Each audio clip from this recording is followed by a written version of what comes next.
Samajwadi party के राष्ट्रीय सचिव और प्रवक्ता राजीव राय इस वक्त मेरे साथ मौजूद हैं। राजीव जी, संजय सिंह आम आदमी पार्टी के नेता हैं, उनके घर में ईडी की छापेमारी हुई, उसके बाद उनको अरेस्ट कर लिया। किस तरह से इस पूरे घटनाक्रम को देखते हैं? जब मैंने परसों समाचारों में पढ़ा था, देखा था कि सुप्रीम कोर्ट ने ईडी को हिदायत दी है कि प्रतिशोध की भावना से काम न करे, तो मुझे ऐसा लगा कि कम से कम अब शायद एजेंसीज को एहसास हो कि सुप्रीम कोर्ट भी संज्ञान ले रहा है और उस सुप्रीम कोर्ट का सम्मान करेंगे। लेकिन कल से जो लगातार चल रहा है, मुझे लगता है कि लिस्ट रिगार्ड है इनको सुप्रीम कोर्ट के बातों का या फैसलों का भी, और जो हो रहा है पूरा देश देख रहा है। ऐसा तो है नहीं कि खाली इंडिया गठबंधन में के ही लोगों के पास है ना।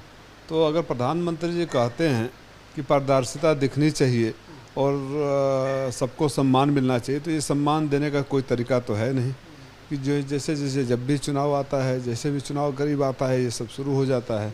तो पहली दूसरी बार तो चल जाता है, लोगों को लगने लगता है, लेकिन जब बार बार होने लगता है तो लोग भी यकीन करने बंद कर देते हैं और कहीं ना कहीं आपकी विश्वसनीयता के ऊपर, एजेंसीज की विश्वसनीयता के ऊपर और सिस्टम की विश्वसनीयता के ऊपर सवाल उठने लगता है, जो लोकतंत्र में ठीक नहीं है।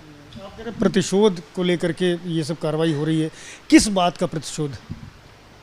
ये आप तो पत्रकार हैं, अभी पूछने की जिस तरह से संजय सिंह जी हमला करते थे सड़क से लेकर सड़क के बाहर तक, और अगर सुप्रीम कोर्ट ने एक केस के रेफरेंस में एक जनरल स्टेटमेंट दिया है, तो बात समाजवादी पार्टी या राजीव राय की या विपक्ष की नहीं है। अगर ये बात सुप्रीम कोर्ट भी अब समझने लगा है कि एजेंसीज प्रतिशोध की भावना से कार्रवाई कर रही है, तो कम से कम इस बात को तो गंभीरता से लेनी चाहिए, सबको लेनी चाहिए। जब सर्वोच्च न्यायालय की बातों को भी हम दरकिनार करेंगे तो क्या संदेश जाएगा, कैसा सिस्टम, कैसा लोकतंत्र, कैसी न्यायपालिका और कार्यपालिका। कार्रवाई का दायरा थोड़ा और बढ़ा है। ममता बनर्जी के मंत्री के घर में ईडी की रेड हुई है और साथ ही साथ डीएमके के भी एक सांसद के घर इनकम टैक्स का सर्वे चल रहा है। क्या लगता है जो पूरा इंडिया गठबंधन है, क्योंकि इस तरह की चर्चाएं बड़ी आम हो गई हैं कि इंडिया गठबंधन में आप भी हैं, आम आदमी पार्टी भी है, तृणमूल कांग्रेस भी है, डीएमके भी है, तो ऐसा भी कहा जा रहा है कि इंडिया गठबंधन के नेताओं को लगातार घेरा जा रहा है, एजेंसियों के दुरुपयोग की बात फिर से एक बार कही जाने लगी। जो आप बोल रहे हैं कि ऐसा कहा जा रहा है, पूरा देश बोल रहा है, चाहे वो पत्रकार हो, आपके साथी लोग हों। अगर सवाल उठाएंगे तो आपके ऊपर होगा, विपक्ष होगा तो आपके ऊपर होगा। और कर्नाटक में भी इसी तरह का आतंक का माहौल चल रहा था। अभी लेटेस्ट पिछला चुनाव तो कर्नाटक का ही रहा। आपने देखा वहाँ के बड़े बड़े नेताओं को किस तरह से लगातार कॉर्नर करने की कोशिश हुई और जनता ने अपना फैसला सुना दिया।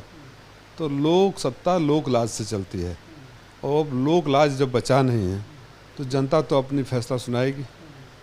जो आपने कहा कि ऐसा कहा जा रहा है, आप अपने मन से नहीं कह रहे हैं या एबीपी न्यूज़ नहीं कह रहा है, आप जनता के बीच में जाते हैं, जो पढ़ते हैं, जो लोग आपसे बोलते हैं, वही सवाल आप हमसे कर रहे हैं और उससे मैं सहमत हूँ। बात करने के लिए राजीव राय हैं। साफ तौर पर ये कहना है कि सत्ता लोकलाज से चलती है, पूरा देश देख रहा है कि किस तरह की कार्रवाई की जा रही है, और निश्चित रूप से आने वाले लोकसभा चुनाव में इसका जनता मुंह तोड़ जवाब देगी। कैमरामैन फैसल के साथ संजय त्रिपाठी, एबीपी न्यूज़, लखनऊ।